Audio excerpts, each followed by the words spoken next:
4 heures du matin, la journée commence sur la base travaux de Cannes-la-Boca. On est là depuis 3h50 environ. On prend notre service à 4h, mais on arrive toujours un peu plus tôt.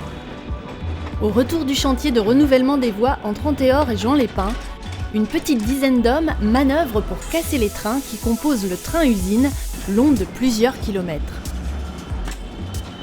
Pour ne pas perturber la circulation des trains, les équipes du train-usine travaillent uniquement de nuit. Elles ont 30 jours pour renouveler 24 km de voies ferrées.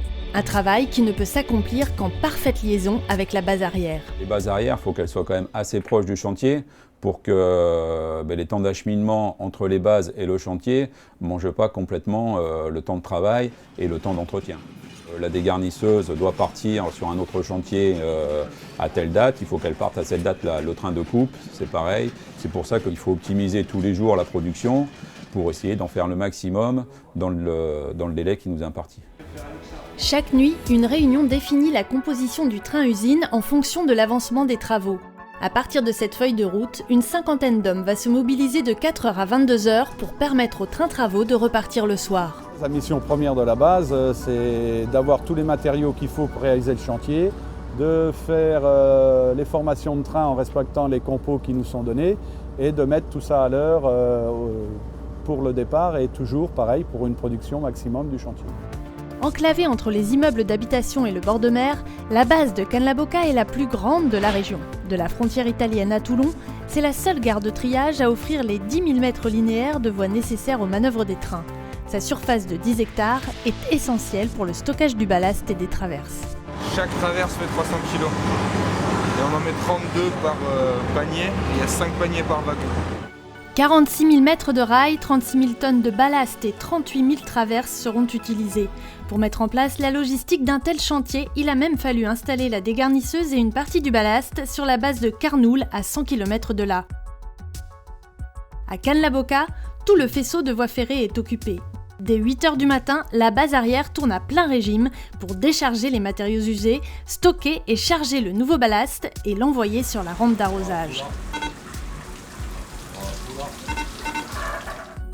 Sur la voie d'à côté, le train de coupe passe à l'entretien, une opération indispensable qui demande 8 heures par jour. Il y a beaucoup de casse, beaucoup d'entretien. C'est un engin qui fait 170 mètres de long, qui est bourré de technologie et qui est très fragile.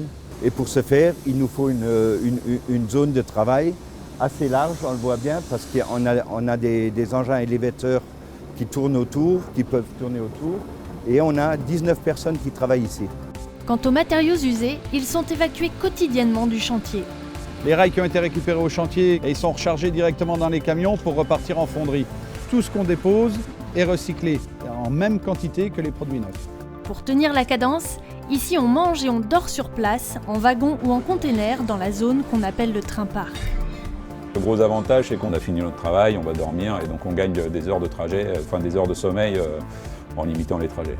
Le train-usine partira fin janvier, mais la base de Cannes-la-Boca fonctionne toute l'année dans les Alpes-Maritimes et l'Est varois, rayon d'action de la base. C'est une base qui est utilisée continuellement. Sur les 10 années qui viennent, on a un très fort taux de renouvellement de voies, donc de très forts moyens à mettre en œuvre. Donc une base comme celle-là sera indispensable.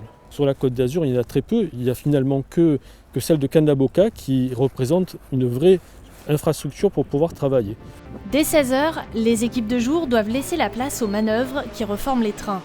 Le soleil se couche sur la base et dans quelques heures, les trains repartiront pour une nouvelle nuit sur le chantier.